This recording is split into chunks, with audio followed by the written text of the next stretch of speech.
الحمد لله، الحمد لله على نعمة الإيمان،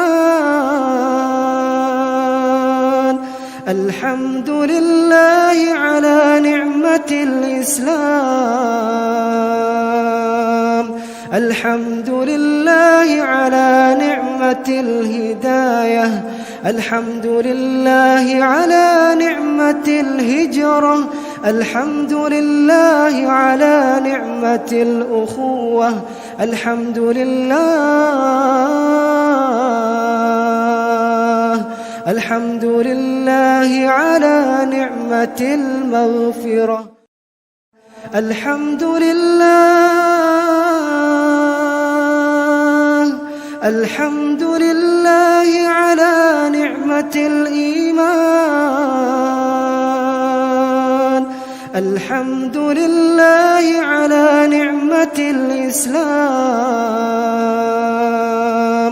الحمد لله على نعمة الهداية، الحمد لله على نعمة الهجرة، الحمد لله على نعمة الأخوة، الحمد لله، الحمد لله على نعمة المغفرة.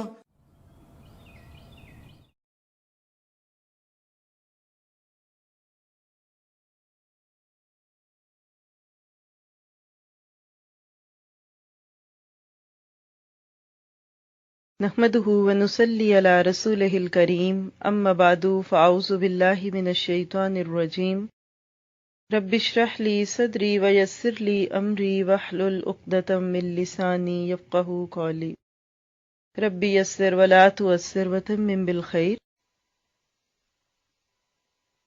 یا ایھا الناس، اے لوگو، قد جاءتکم موعظۃ من ربکم، بے شک آ گئی تمہارے پاس تمہارے رب کی طرف سے ایک نصیحت، وشفاء لما فی الصدور،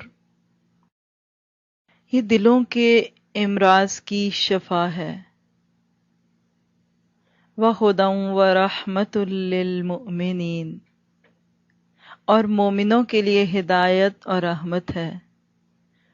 قل بفضل اللہ وبرحمتہ فبذلک فلیفرحوا، آپ لوگوں سے کہیے کہ یہ کتاب اللہ کے فضل اور اس کی مہربانی سے نازل کی گئی ہے. هو خیر مما یجمعون، لہٰذا انہیں اس پر خوش ہونا چاہیے کیونکہ یہ ان تمام چیزوں سے بہتر ہے جو وہ جمع کر رہے ہیں.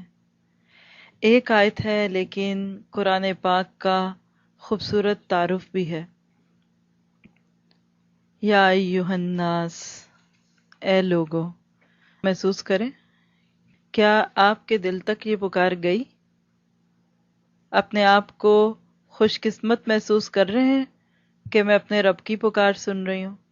دنیا میں کوئی پکارے تو ہم کتنے خوش ہوتے ہیں، اور کوئی بڑا پکارے تو بیٹھے بیٹھے کسی منسٹر یا کسی پریزیڈنٹ کا فون آ جائے ہمارے گھر تو شاید خوشی کی وجہ سے بے ہوشی ہو جائے.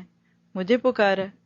کہیں پتہ چل جائے کہ کسی نے میرا نام لیا ہے تو کریت کریت کے پوچھتے ہیں اچھا اور کیا کہا تھا اور کیسے کہا تھا. اللہ تعالیٰ انسانیت کو پکارتا ہے. یا ایھا الناس، یہاں غور کیجئے گا، یا ایھا الذین آمنوا نہیں کہا، صرف ایمان والوں کو نہیں پکارا بلکہ اے لوگو. کیوں؟ کیونکہ یہ پیغام انسانیت کے نام ہے، یہ رب کا پیغام اس کے بندوں کے نام ہے.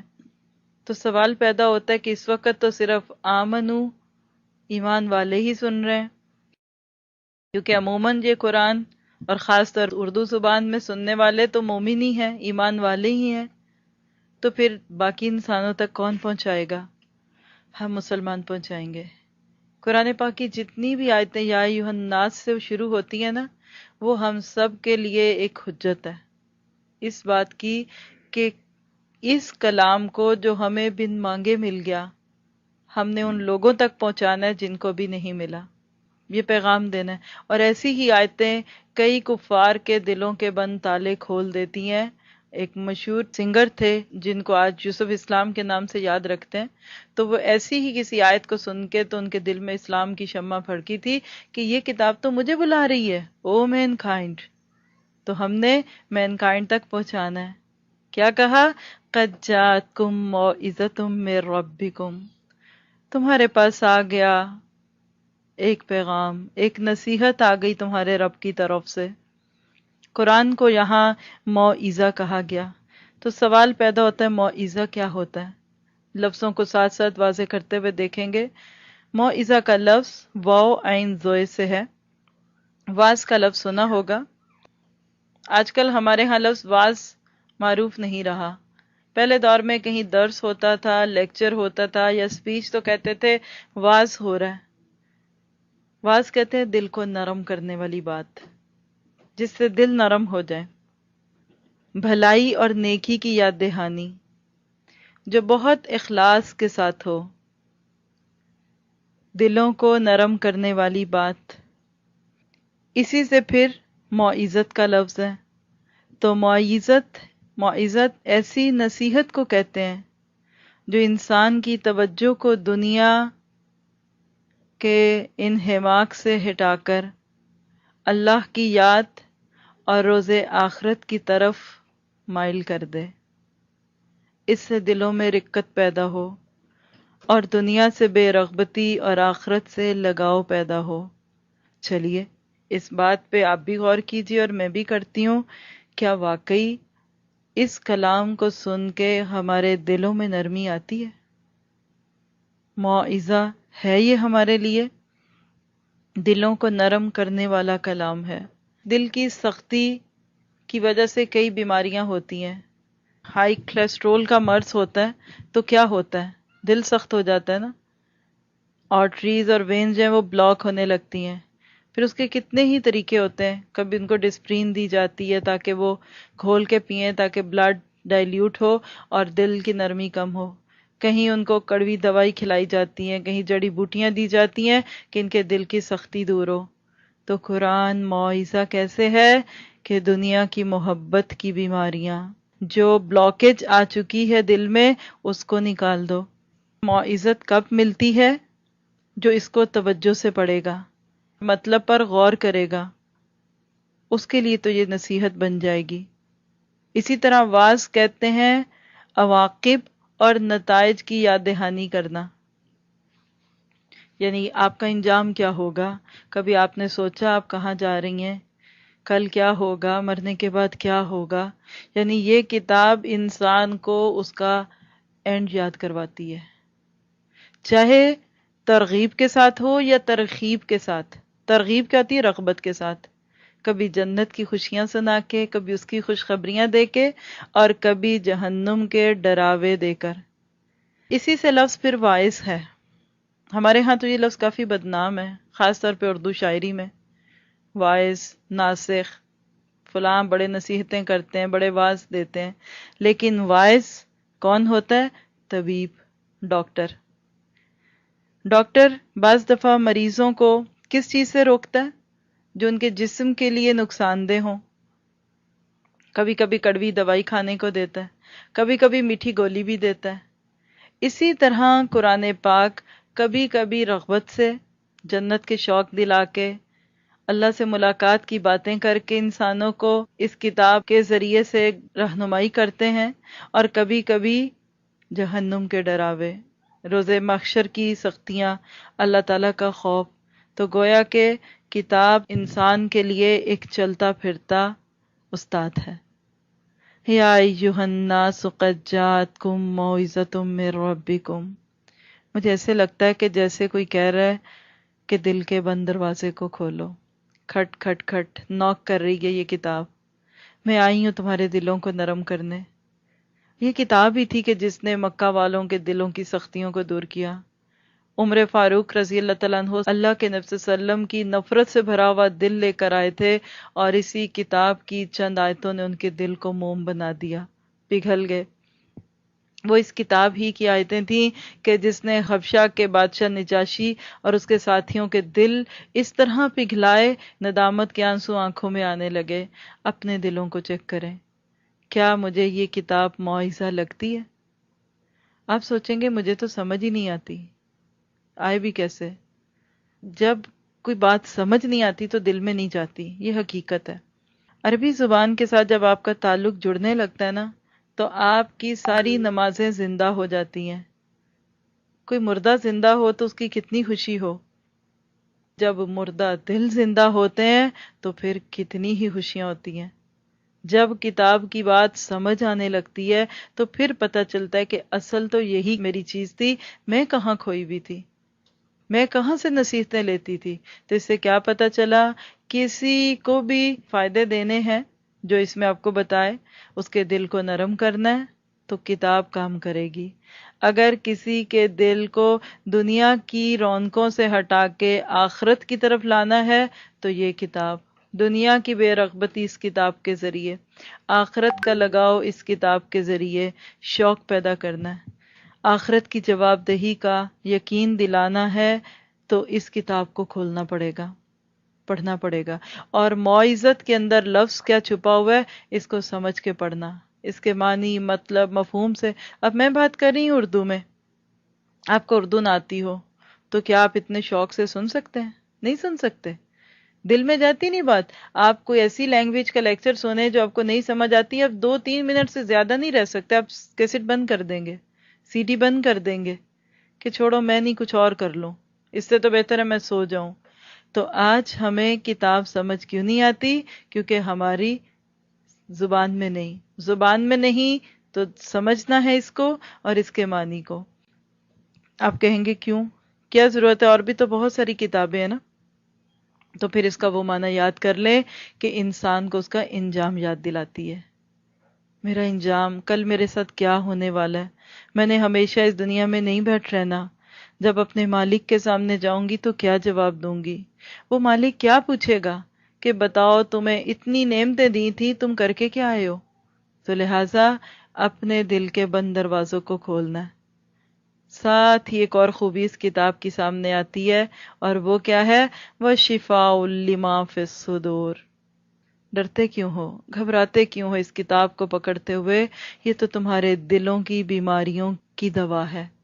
شفا تو آپ کو پتہ ہی ہے کیا ہوتی ہے، اردو میں بھی بولتے ہیں، لما فی الصدور، جو تمہارے دلوں میں ہے۔ صدور صدر کی جمع ہے، صاد دال را، صدر کہتے ہیں سینے کو۔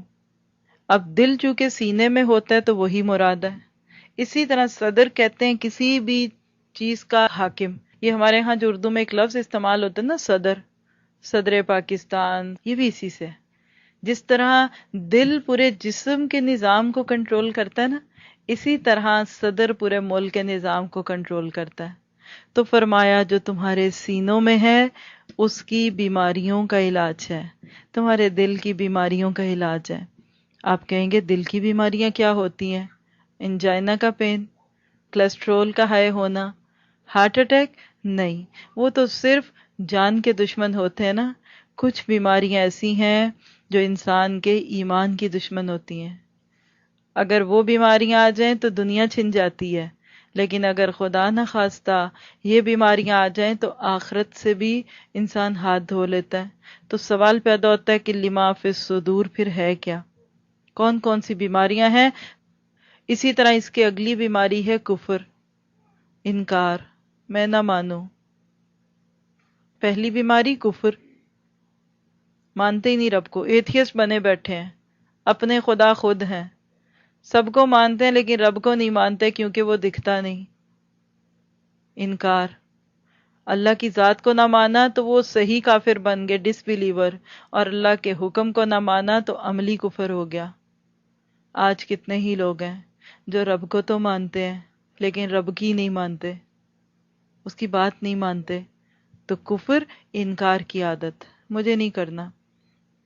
پھر اس کے بعد شرک، اس کو تو مانتے ہیں لیکن ساتھ کچھ اور بھی ہیں اس کے ہیلپرز، کوئی زندہ کوئی مردہ، کسی نہ کسی صورت سے کوئی ایسا معبود بنا رکھا ہے کہ جو اللہ کے کاموں کو کرتا ہے۔ ساتھ ساتھ اپنے آپ کو چیک کرتے جائیں، کیا میرے اندر ظاہری یا باطنی کوئی شرک تو نہیں ہے، کوئی روگ تو نہیں لگا ہوا میرے دل کو۔ اگر بیماری کی بجائے آپ روگ کا لفظ لگا لینا تو بات زیادہ سمجھ آئے گی۔ اسی طرح آپ دیکھیے پھر تیسری چیز ہے شک، اللہ کی ذات کے بارے میں شک، عقیدے کے اندر ایسی بیماری آ گئی کہ جس کی وجہ سے کفر پیدا ہوا تو نفاق پیدا ہو گیا۔ پھر اسی طرح آپ دیکھیے حسد کی بیماری، بغض کی بیماری، لالچ، خود غرضی، خود پسندی، ڈپریشن، کتنی ہی بیماریاں ہیں۔ یہ کتاب ایک دوا ہے، لیکن فائدہ کس کو دے گی؟ جس کی زندگی میں کھلے گی، جس کے مرنے کے بعد کھلی اس کو فائدہ نہیں دے گی۔ آپ دیکھیے کہ دوا کتنی بھی اچھی ہو، بوٹل میں بس بند رہے، فائدہ ہوگا؟ آپ اس کو سامنے رکھ کے دیکھتے رہیں، فائدہ ہوگا؟ اس دوا کی بوٹل کو آپ آنکھوں پہ لگائیں، فائدہ ہوگا؟ اس کو محبت سے محسوس کریں، فائدہ ہوگا؟ جسم پہ پھیریں، فائدہ ہوگا؟ نہیں۔ فائدہ کب ہوتا ہے؟ پہلی بات، جب دوا کو کی بوٹل کو کھولا جائے۔ اب سٹیپس لکھیں، ہم اس کو انشاءاللہ ٹیلی کریں گے بعد میں۔ یعنی کسی دوا سے فائدہ کب ہوتا ہے؟ پہلی چیز ہے دوا کی بوتل، یعنی بوٹل ہے جس میں ٹیبلٹس ہیں یا کوئی سیرپ ہے، اس کو کھولنا پڑے گا۔ پھر دوسری بات کیا ہے کہ اس کے اندر جو چیز ہے اس کو کھانا پڑے گا۔ کیسے؟ ریگولر بیس پہ، ریگولرلی کھانا پڑے گا۔ پھر تیسری چیز ہے پنکچویلٹی، وقت پہ کھانا پڑے گا۔ بعض دفعہ ایک وقت کی دوا اگر مس کر دیں تو باقی کا اثر زائل ہو جاتا ہے۔ جو لوگ اینٹی بایوٹکس کھاتے ہیں ان کو اس چیز کا خوب اچھی طرح اندازہ ہوگا کہ وہ ایسی چیزوں کو پھر کہتے ہیں کہ اب پہلی کا بھی اثر ضائع ہو گیا۔ پھر اگلی چیز کیا ہوتی ہے دوا سے فائدہ لینے کی؟ پرہیز، کچھ چیزوں سے بچنا پڑے گا۔ پرہیز کریں گے تو دوا فائدہ دے گی، ورنہ بعض دفعہ اس کا اثر ضائع ہو جاتا ہے۔ پھر اگلی چیز یقین، دوا کو یقین سے کھاتے ہیں نا تو فائدہ زیادہ ہوتا ہے۔ ایسے ہی ہے نا، جس ڈاکٹر پہ آپ کو یقین ہوتا ہے کہ نہیں مجھے اس سے صحت مل جائے گی تو الحمدللہ آپ اس کی کھاتے ہیں دوا لے کے تو آپ کو فائدہ بھی ہونے لگتا ہے۔ لیکن اگر آپ اس پہ یقین نہیں کرتے تو نتیجہ کیا ہوتا ہے کہ وہ فائدہ دینے کی بجائے ہم کہتے ہیں نہیں چھوڑو۔ کبھی کسی کے کہنے پہ کسی سستے ڈاکٹر کے پاس چلے جائیں نا جو بہت کم پیسے لیتا ہے تو فائدہ ہی نہیں ہوتا، کیونکہ دل میں یقین نہیں تھا، لو یہ تو ایک ہی سب کو لال گولی دے دیتا ہے اور ایک ہی شربت سب کو دے دیتا ہے، اس سے ہمیں کیا فائدہ ہوگا؟ تو یقین بہت بڑی چیز ہے، اسی سے پھر یہ چیز جو ہے انسان کو فائدہ دیتی ہے۔ چلیے اب یہ ساری چیزوں کو لائیے آپ قرآن کے سامنے۔ کتاب سے فائدہ کب ہوگا؟ جب یہ کھلے گی۔ کتاب سے فائدہ کب ہوگا؟ جب اس کو ریگولر بیس پہ کریں گے۔ کب فائدہ ہوگا؟ جب اس کو وقت پہ پڑھیں گے۔ زندگی میں ایک مخصوص وقت مقرر کرنا پڑے گا، اور پڑھنے سے یا مراد صرف تلاوت نہیں، وہ پھر موعظت نہیں ہوتی، وہ تو ایسے ہی ہے جیسے خالی بس بوٹل کو دیکھ دیکھ کے تو خوش ہوتے رہے، اس کو سمجھنا پڑے گا۔ پھر کچھ چیزوں کا پرہیز کریں گے، کچھ ایسی چیزیں چھٹتی جائیں گی اور یہ کتاب اثر کرتی جائے گی۔ اور پھر اگلی چیز یقین، جب یقین آ جائے گا کہ یہ کتاب فائدہ دیتی ہے پھر ہوگا۔ مجھے ایسے لگ رہا ہے کہ یہ جو بات ہے کہ اللہ تعالیٰ نے جو بتا دی کہ شفاء لما فی الصدور، یہ شفا کب ملتی ہے؟ یہ ایک لفظ ہمیں ایک چیز کی دعوت دے رہا ہے، اور وہ کیا؟ کہ قرآن کے سچے طالب بن جاؤ، طالب علم بن جاؤ، پھر فائدہ ہوگا، پھر اس کو اللہ تعالیٰ کی طرف سے رحمتیں آئیں گی۔ پھر ایک وقت آتا ہے کہ یہ کتاب اس کو نہ صرف بیماریوں سے فائدہ دے گی بلکہ اس کی روحانی غذا بن جائے گی۔ آج ہمارا حال کیا ہے؟ ہم اس کتاب سے کیسے تعلق رکھتے ہیں؟ یہ کتاب زندگی کے اندر ہر موقع پہ رہنما بن جاتی ہے، راہبر بن جاتی ہے، یہ ہمارے غموں کی دوا بن جاتی ہے، تکلیفوں کی، دکھوں کی۔ انسان کی زندگی میں بہت سے حادثے آتے ہیں، چوٹیں پڑی ہوتی ہیں، ٹوٹ ٹوٹ کے گرتے ہیں. جس کی زندگی میں قرآن آ جاتا ہے نا، ان چوٹوں کے وقت پہ یہ کتاب جا کے اس کو تھام لیتی ہے. کوئی بات نہیں، غم کیوں کرتے ہو. قرآن اتنے پیارے طریقے سے نصیحت کرتا ہے کہ آپ سوچ نہیں سکتے. اپنی زندگی کا کوئی واقعہ سوچ لیں. آپ بہت دکھی تھے، پریشان تھے. دکھ تو یہ بھی ہو سکتا ہے نا، جاتے ہوئے شوہر نے کچھ کہہ دیا، ڈانٹ گیا. اب وہ تو چلا گیا، آپ دکھی تھے، پریشان بیٹھے تھے کیا کروں. اب اگر آپ فارغ رہتے، سارا دن جلتے کڑتے رہتے، اس کو سنا، کبھی ڈپریشن میں چلے گئے. میں آپ کو پورے یقین سے کہتی ہوں، اگر ایسے وقت میں آپ قرآن کی کوئی ایک اچھی کیسٹ یا سی ڈی جس کو آپ سمجھ بھی رہے ہیں ساتھ ساتھ لگا کے سننا شروع کر دیں، وہ کوئی بھی ٹاپک ہو سکتا ہے، آپ کو ضرور اس میں سے اپنی بات کا جواب مل جائے گا. یہ اتنے غموں کا علاج بن جاتی ہے بات کہ انسان سوچ نہیں سکتا. پھر اس طریقے سے زندگی کے اندر تبدیلیاں آنے لگتی ہیں کہ یہ قرآن ایک بہترین دوست بن جاتا ہے. پھر یہ قرآن ماں باپ، دوستوں، ساتھیوں، عزیزوں سے زیادہ پیارا ہونے لگتا ہے. جب آپ کو یہ کتاب سمجھ آتی ہے نا تو آپ کی دوستی ہوتی ہے. آپ قرآن کھولتے ہیں تو کہیں سے آپ پڑھنے لگتے ہیں تو موسیٰ علیہ السلام کی باتیں آ جاتی ہیں، آپ سمجھتے ہیں. پھر آپ چند صفحے آگے جا کے دیکھتے ہیں تو وہاں کچھ جنت کے مناظر ہیں، آپ اس میں کھو جاتے ہیں. کہیں آگے جاتے ہیں تو جہنم کے قصے ہیں. جب آپ کتاب کو بند کریں گے آپ کو یاد ہی نہیں ہوگا صبح شوہر ناراض ہوا تھا یا شوہر ڈانٹ کے گیا تھا. شفاء لما فی الصدور. اس طریقے سے غموں کا علاج، اس طریقے کی باتیں.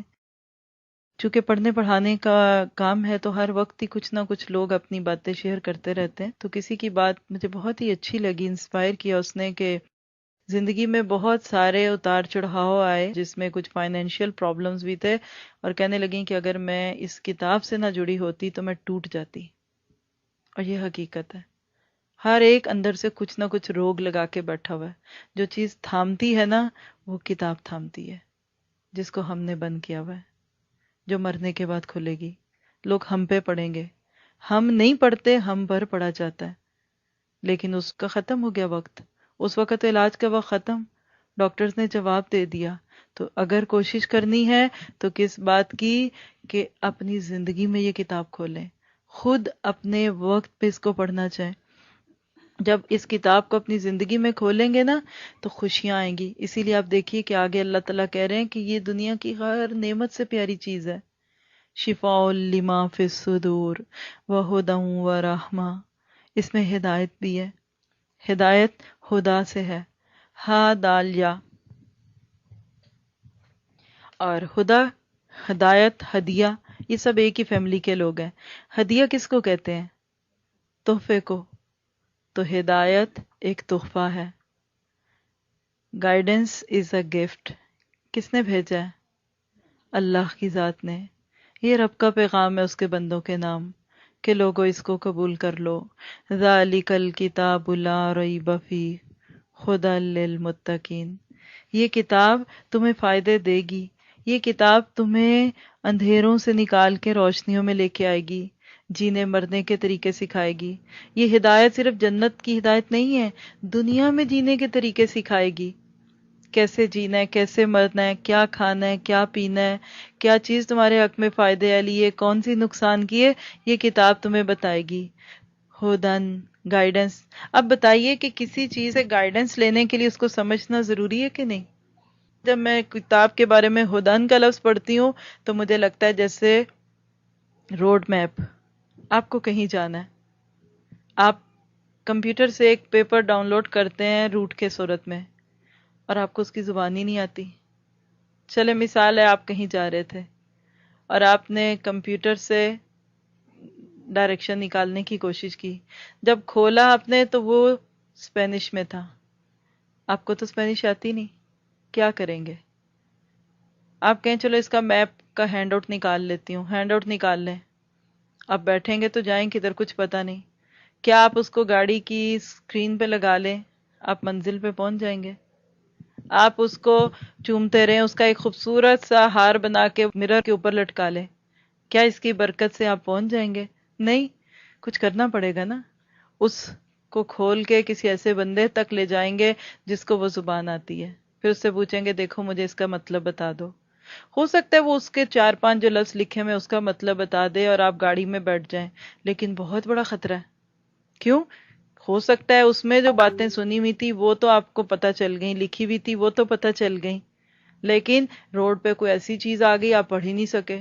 ہو سکتا ہے ایگزٹ کا سائن ہو اور آپ اس کو انٹرنس سمجھ لیں، ذرا سوچیے کیا انجام ہوگا۔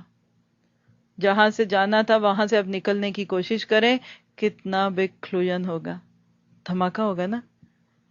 اسی طرح جب یہ کتاب سمجھ نہیں آتی اور ہم اس کے بغیر زندگی کی شاہراہ پہ بیٹھ جاتے ہیں نا، تو اسی طرح کے دھماکے ہوتے ہیں ہماری زندگیوں میں۔ اس وقت انسانیت جس ڈپریشن کا شکار ہے، آج رشتوں کی تمیز ختم ہو گئی، آج سچ جھوٹ کا فرق ختم ہو گیا، کیوں کہ یہ ہدایت کے بغیر ہے۔ زندگی ایسے ہی گزر رہی ہے جیسے کسی نہ جاننے والے کو سٹیئرنگ پہ بٹھا دیں۔ کوئی تصور بھی کرتا ہے کہ 10-12 سال کے لڑکے کو شوق ہے کہ مجھے ڈرائیونگ کرنی ہے اور ماں اس کو کہ لو بیٹا جاؤ چابی اور چلا لو، میرا خیال ہے اپنے پورچ میں بھی نہیں چلانے دے گی، سٹارٹ نہیں کرنے دے گی، کیا پتا یہ دیوار میں مار دے، اپنے پارکنگ لاٹ میں نہیں چلانے دے گی، کیوں؟ خطرہ ہے۔ اور اگر وہ بچہ خدا نہ خواستہ گاڑی نکال کے ہائی وے پہ لے جائے، میرا خیال ہے نہ بچہ بچے نہ گاڑی بچے۔ جب ایک گاڑی چلانے والے کو گاڑی نہ چلانی آتی ہو اور اس کو ہم ہائی وے پہ لے جائیں تو جو نقصان ہوگا، تو بالکل اسی طرح جو لوگ اس کتاب کو نہیں جانتے، جو زندگی گزارنے کے طریقے بتاتی تھی، اس کے بغیر جب گاڑی زندگی کی روڈ پہ چلاتے ہیں تو نقصان ہی نقصان ہے۔ یہ کتاب صرف دنیا کے نقشے نہیں بتاتی، جنت کے نقشے بھی بتاتی ہے۔ ذالک الکتاب لا ریب فیہ ھدی للمتقین، یہ بتاتی ہے جنت کا نقشہ کیسا ہے، وہاں موسم کیسا ہے۔ آپ نے کسی شہر میں جانا ہو تو آپ سب سے پہلے وہاں کے بروشرز دیکھتے ہیں نا۔ آپ کہیں دوسرے شہر میں آپ کہتے ہیں اچھا یہاں پکنک سپاٹ کون سے ہیں، چلیں یہاں کی کوئی شہر کی مشہور چیز کیا ہے، یہاں ویدر کیسا ہوگا، کپڑے کیسے پہنوں گی، بارش ہے، یہ ہے۔ جنت میں جانے والوں کا بھی تو دل چاہتا ہی ہوگا نا ہم دیکھیں وہاں کیا ہوگا، وہاں کیا کرنسی چلے گی، وہاں ریٹ کتنا مل جائے گا، وہاں ہم جا کے کس کو گائیڈ مانیں گے، وہ کون بتائے گا؟ ذالک الکتاب لا ریب فیہ۔ تو اسی لیے فرمایا یہ ہدن ہے، اور ہدایت کے لیے سمجھنا ضروری ہے۔ پھر ساتھ ہی فرما دیا وہ رحمہ، رحمتیں بھی ہیں اس میں۔ رحمت کیا ہے؟ اللہ اکبر۔ قرآن پاک کھولتے جو پہلی چیز ہم دیکھتے ہیں وہ کیا ہے؟ بسم اللہ الرحمن الرحیم۔ الرحمن اور الرحیم، اللہ تعالیٰ کی رحمت سے بھری ہوئی صفات۔ تو رحم کیا ہے؟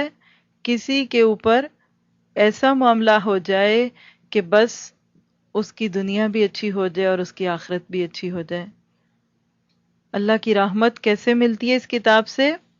اس کے ایک ایک لفظ کے ساتھ نیکیاں مل کے۔ آپ قرآن پاک کا ایک لفظ پڑھتے ہیں تو 10 نیکیاں، 2 پڑھیں گے تو 20 نیکیاں، پڑھتے جائیے نیکیاں بڑھتی جائیں گی اور آپ بالکل وہاں پہنچ جائیں گے جہاں آپ نے سوچا بھی نہیں ہوگا۔ تو ہدن کب ملتی ہے؟ جب کتاب کو سمجھ کے پڑھتے ہیں، لفظی ترجمہ، اس کی تفسیر، اس کے معنی۔ اور رحمہ کب ملتی ہے؟ جب اس کو عربی ٹیکسٹ کے ساتھ صحیح پڑھتے ہیں۔ اچھا کیا ہمیں صحیح طرح پڑھنا آتا ہے؟ ہم بسم اللہ الرحمن الرحیم کو پڑھ دیں بسم اللہ الرحمن الرحیم، آئے گی رحمت؟ آپ لفظ قلب کو قلب پڑھ دیں، مثلا آپ پڑھیں اللہم اہدی قلبی، آپ نے مانگا تو یہ کہ اللہ میرے دل کو ہدایت دے دے، قلب کہتے ہیں نا دل کو۔ آپ نے کیا کہہ دیا؟ اللہم اہدی قلبی، اے اللہ میرے کتے کو ہدایت دے دے۔ قلب کتے کو کہتے ہیں، قلب دل کو کہتے ہیں۔ آپ سارا دن پڑھتے رہیں کہ صراط الذین انعمت علیہم، بجائے اس کے یہ کہنے کہ صراط الذین انعمت علیہم، صرف اپنے تا کو تو میں بدل دیا، آپ شرک کے مرتکب ہو گئے۔ آپ کہہ رہے ہیں اللہ ان لوگوں کا راستہ جن پہ میں نے انعام کیا، اللہ تعالیٰ کہتا ہے میں نے کیا۔ تو پڑھنا صحیح نہیں آتا تو رحمت کہاں سے ملے گی؟ تو لہٰذا رحمتیں پانی ہے تو عربک ٹیکسٹ کو صحیح پڑھنا ہے۔ ذرا اپنے آپ سے پوچھئے کیا مجھے رب کی کتاب صحیح طرح پڑھنی آتی ہے؟ اس کا جو معنی، اس کا جو مفہوم ہے میں سمجھتی ہوں؟ کسی کا کلام اس کے سامنے ذرا لفظ بدل کے پڑھیں تو اس کو کتنا غصہ آتا ہے.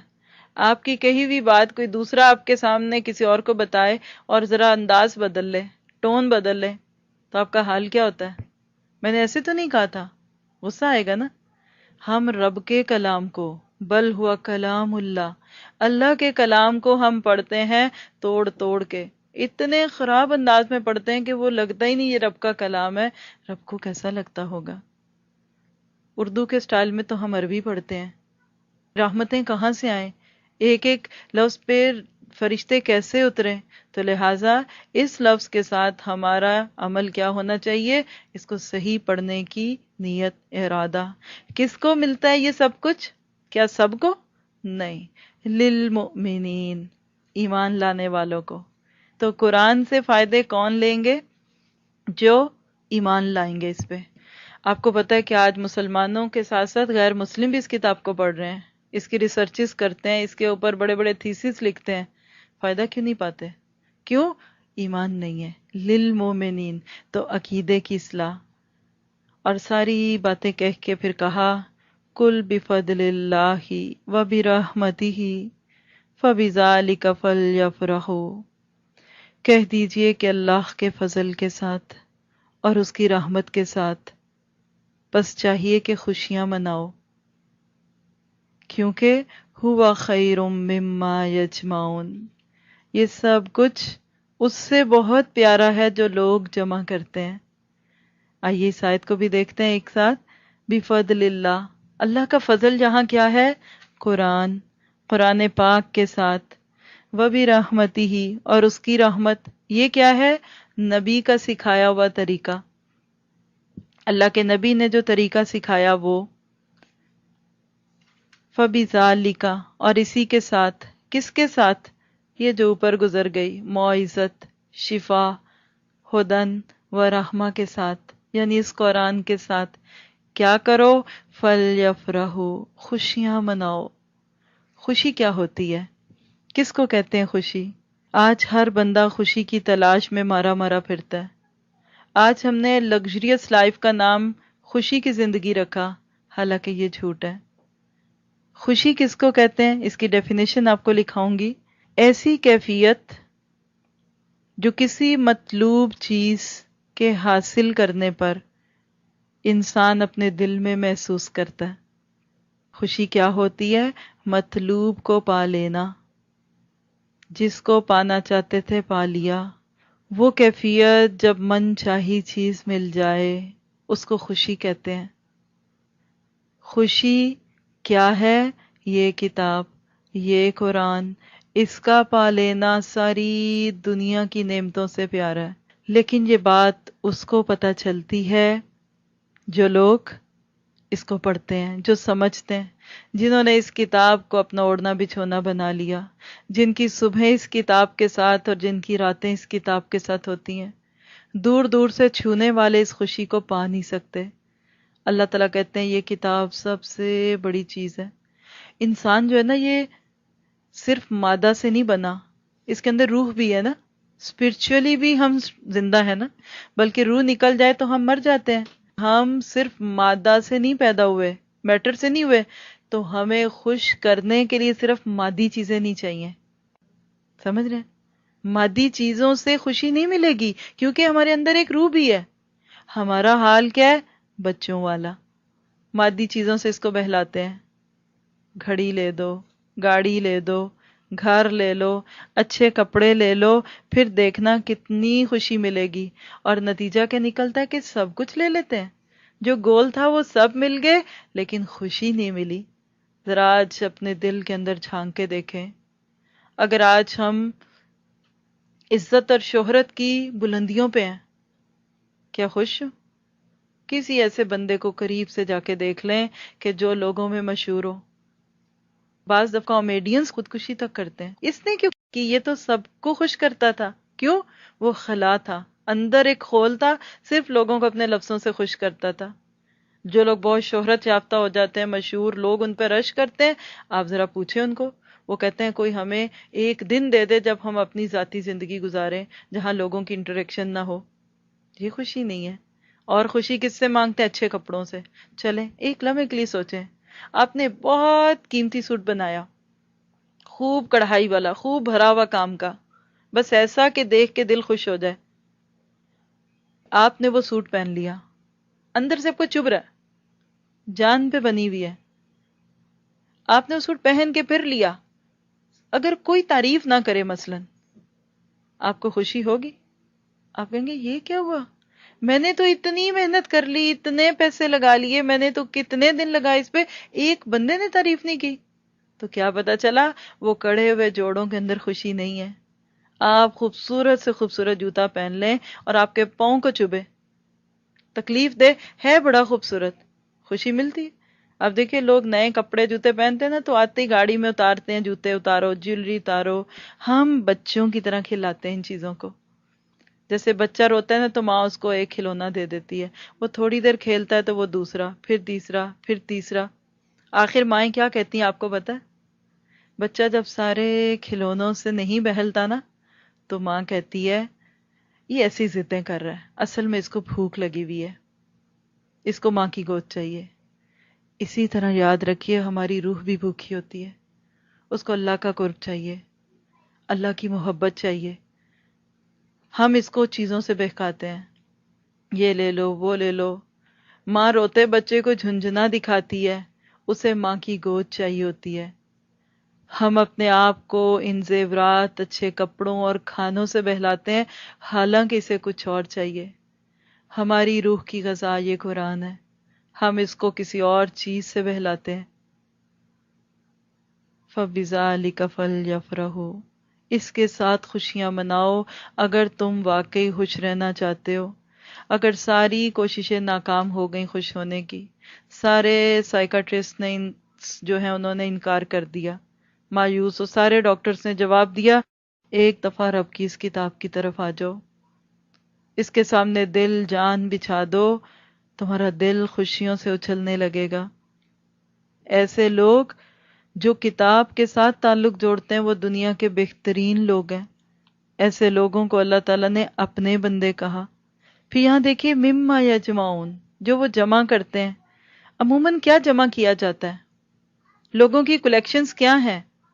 کچھ لوگوں کو گولڈ جمع کرنے کا شوق ہوتا ہے، کچھ کو جیولری، کسی کو بیگز، انٹیک، برتن، کراکری، موویز، کیسٹس، تصویریں، البم. آپ لوگوں کے شوق کیا ہے؟ ڈریسز کا شوق ہے، میک اپ کا شوق ہے، کپڑوں کا تھا. اگر ہم ساری اپنی چیزوں کو جمع کر کے دیکھیں نا، جس جس چیز کا ہمیں شوق ہے، ان چیزوں کا جب انجام دیکھتے ہیں آخر میں، کوئی دنیا سے چلا جائے اور اس کی من پسند چیزیں اس کی الماریوں سے نکلتی ہیں تو اکثر چیزیں ٹریش کی جاتی ہیں، دوسروں کے کام نہیں آئیں گی وہ چیزیں. اگر آج ہمیں کتابوں کا شوق ہے تو ہو سکتا ہے ہمارے بعد کوئی پڑھ لے اور ہمیں صدقہ جاریہ دے دے، لیکن ہماری جمع کی ہوئی بیکار چیزوں کو کون دیکھے گا، کون کرے گا؟ جب لوگ جاتے ہیں، خاص طور پہ بزرگوں کا انتقال ہوتا ہے، تو اکثر لوگ ان کی ساری چیزیں جو ہیں وہ کیوں دے دیتے ہیں غریبوں کو؟ ایک تو ویسے ثواب کی نیت سے، دوسری یہ کہ وہ آپ کے تو قابل ہی نہیں ہے، وہ اماں جی نے پتہ نہیں کس زمانے کی سنبھالی ہوئی ہیں، وہ آپ کے تو کام نہیں آئیں گی. لیکن اگر آپ نے دنیا میں اس کتاب کی چیزیں سیکھ لیں، اس کو اپنے پاس رکھ لیا، تو بنے گا کیا؟ ہوا خیر مما یجمعون، یہ سب سے پیاری چیز ہے. اگر آج ہم نے اپنی زندگی میں اپنے بچوں کو، اپنے گھر والوں کو ساتھ لے کے اس کلام کے سفر میں نہ گئے نا، ہمارے لکھے ہوئے نوٹس کوئی نہیں پڑھے گا. بچوں کو تو اردو سکھائی نہیں ہم نے. 4 باتیں اگر ہم نے جمع کر لیں تو وہ ان کے کام تو آئیں گی نہیں. بعض لوگ اردو بکس نہیں لیتے، خود مشکل لگتی ہے انگلش لیکن لے لیتے ہیں، کیوں؟ کہ بعد میں بچے پڑھیں گے. دور کیوں کیا ان کو؟ اپنی زبان سے کیوں دور کیا آپ نے؟ خود ہی دور ہو گئے تو ان کو بھی دور کر دیا. تو بات یہی ہے کہ دنیا میں جتنی چیزیں ہمارے پاس ہیں، یہ ہوتی ہیں تو زندگی مشکل ہونے لگتی ہے، وقت کے ساتھ ان کی قیمت کم ہونے لگتی ہے. لیکن یہ قرآن جتنا زندگی میں آتا ہے اتنی آسانیاں، اتنی سہولتیں، وقت کے ساتھ اس کی قیمت بڑھتی ہے. اس کا فیشن کبھی پرانا نہیں ہوتا. تو اللہ تعالیٰ ہمیں ایک ایسی کتاب کی دعوت دیتے ہیں کہ جس کے اندر خوشیاں ہی خوشیاں، جس کے اندر اللہ تعالیٰ نے اپنی رحمتیں رکھ دیں، جو ہمارے دلوں کی بیماریوں کا علاج تھی، جس کے ساتھ ہم اپنی زندگی کی رہنمائی لے سکتے تھے، انفرادی طور پہ یا اجتماعی طور پہ۔ اگر کوئی انسان یا کوئی ملک بالکل کسی چیز پہ اگر قرآن کی رہنمائی نہیں لے گا تو ضائع ہو جائے گا نا۔ اللہ تعالیٰ فرماتے ہیں، صحیح مسلم کی ایک روایت ہے کہ اللہ تعالیٰ اس کتاب کے ذریعے سے بہت سے لوگوں کو سربلندی عطا فرمائے گا اور بہت سے لوگوں کو ذلیل کر دے گا۔ یہ صحیح مسلم کی روایت ہے۔ ایک اور روایت ہے صحیح مسلم میں ہی زید بن ارقم رضی اللہ عنہ سے، آپ صلی اللہ علیہ وسلم نے فرمایا، اللہ کی کتاب میں ہدایت ہے اور روشنی ہے، جس نے اسے مضبوطی سے پکڑے رکھا وہ ہدایت پر قائم ہو گیا، اور جس نے اس سے غفلت برتی وہ گمراہ ہو گیا۔ ایک روایت میں آتا ہے، یہ کتاب اللہ کی رسی ہے، جو اس پر عمل پیرا ہوا وہ ہدایت پر ہوگا، اور جس نے اسے چھوڑ دیا وہ گمراہی پر ہوگا۔ یہ بھی صحیح مسلم کی روایت ہے۔ تو ہم سب نے اپنے لیے فیصلے کرنے ہیں، اپنی زندگی کی ترجیحات کو بدلنا ہے، کہاں کہاں کیسے اس چیز کے ساتھ فائدہ اٹھا سکتے ہیں۔ ہمارا حال تو یہ ہے کہ ہمارے گھر میں چیز موجود ہے اور مانگنے دوسروں سے جاتے ہیں۔ عزت اس کتاب نے دینی تھی، ہم دوسروں سے لینے جا رہے ہیں۔ رزق کے خزانے اس کتاب کے سمجھنے سے نازل ہونے تھے، ہم غیروں سے بھیک مانگتے ہیں۔ بنی اسرائیل کی آیت نمبر 82 میں بھی اسی طرح کی بات ہے، وَنُنَزِّلُ مِنَ الْكِتَابِ مَا هُوَ شِفَاءٌ وَرَحْمَةٌ لِّلْمُؤْمِنِينَ وَلَا يَزِيدُ الظَّالِمِينَ إِلَّا خَسَارًا۔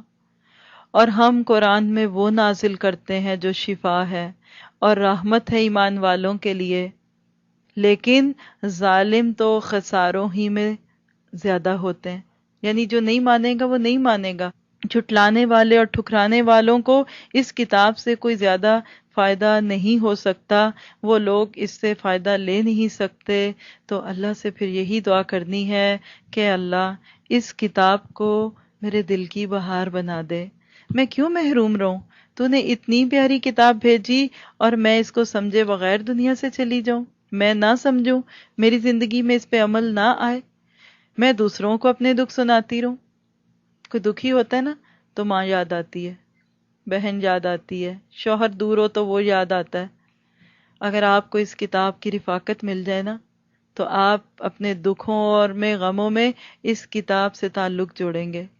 اللہ کے نبی صلی اللہ علیہ وسلم کی ایک بہت پیاری سکھائی ہوئی دعا آپ کے ساتھ شیئر کرنا چاہوں گی، کیونکہ وہ دعا ایسی ہے کہ جس میں قرآن کی محبت بڑے خوبصورت لفظوں میں دلوائی گئی، اور اللہ کرے کہ یہ چیز ہمارے کام آ جائے اور ہم بھی اپنی دعاؤں میں ایسی چیزیں شامل کریں۔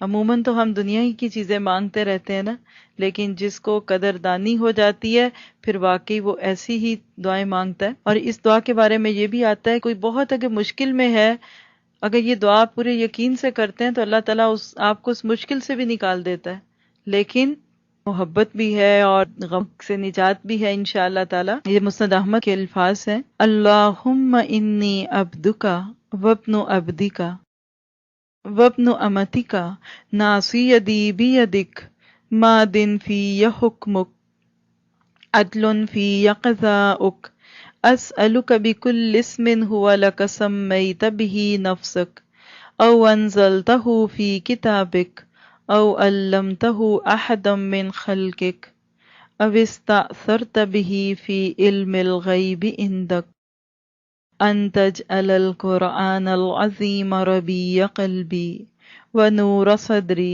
وجلاء حزنی وذہاب غمی وغمی وذہاب ہمی وغمی۔ اس کا ترجمہ کیا ہے؟ محسوس کرتے ہوئے سنیں، کتنی عاجزی اور کتنی بے بسی ہے اس میں انسان کی طرف سے۔ اے اللہ، میں تیرا بندہ ہوں اور تیرے بندے کا بیٹا ہوں اور تیری بندی کا بیٹا ہوں، میری پیشانی تیرے قابو میں ہے، یعنی میری ماں بھی بندی تھی، عاجز تھی تیرے آگے، میرا باپ بھی عاجز تھا اور میں بھی عاجز ہوں، اور میری قسمت پہ تیرا اختیار ہے، یعنی میری پیشانی تیرے ہاتھ میں، یعنی میرے مقدر کے فیصلے تو کرتا ہے۔ میرے حق میں تیرا حکم جاری ہے، یعنی میرے اوپر جو بھی معاملہ ہوتا ہے یہ تیرے حکم سے ہوتا ہے، تیرا فیصلہ میرے بارے میں انصاف کے ساتھ ہے، یعنی میں راضی ہوں اللہ، جو میرے ساتھ ہوتا ہے تو میرے ساتھ ظلم نہیں کرتا، جو میں ڈیزرو کرتی ہوں تو مجھے وہی دیتا ہے۔ میں تجھ سے سوال کرتی ہوں تیرے ہر اس نام کے ذریعے سے جو تو نے اپنے لیے پسند کیا ہے، یا اپنی کتاب میں تو نے اتارا، یا اپنی مخلوق میں سے کسی کو سکھایا، یا اپنے علم غیب میں تو نے اس کو اختیار کیا۔ دیکھیے کتنی وسعت ہے، یعنی ایک نام ہے نا اللہ کا، یا ہم جانتے ہیں 99 نیمز آف اللہ، یہاں ہم کہہ رہے ہیں کہ اللہ تیرا ہر وہ نام جو میں نہیں بھی جانتی اس سے بھی تجھے پکارتی ہوں۔ تو نے اپنے مخلوقات میں پرندوں کو، جانوروں کو، فرشتوں کو جو نام اپنے سکھائے، میں ان سارے ناموں کے ساتھ تجھے پکارتی ہوں، اور وہ نام جو تو نے علم غیب میں چھپا رکھے ہیں میں اس سے بھی تجھے پکارتی ہوں۔ جس سے محبت ہوتی ہے اس کو انسان بہت ناموں کے ساتھ پکارتا ہے نا، تو کہا میں ان سارے ناموں سے پکارتی ہوں۔ اب دیکھیے ابھی تک مانگا کچھ نہیں، پہلے اپنی اوقات بتائی، میں بڑی عاجز ہوں، تیری غلام ہوں، بندی ہوں، اس کے بعد اللہ تعالیٰ کی تعریف ہے۔ آپ سوچیں گے پتہ نہیں کیا مانگنا ہے اس کے بعد، مانگنے والا کیا مانگتا ہے؟ انت جل القرآن العظیم ربیع قلبی، اے اللہ قرآن پاک کو میرے دل کی بہار اور میرے آنکھوں کا نور بنا دے، اور دور کر رنج و غم کو، اور میری فکر اور پریشانی کو دور کرنے کا ذریعہ بنا۔ آمین۔ اللہ تعالیٰ اس قرآن کو واقعی دلوں کی بہار بنا دے۔ ایک دفعہ زندگی میں اس کا مزہ چکھ کے دیکھیں گے ہم تو پھر جینے کا مقصد سمجھ آ جائے گا۔ سبحان ربک رب العزت عما یصفون وسلام علی المرسلین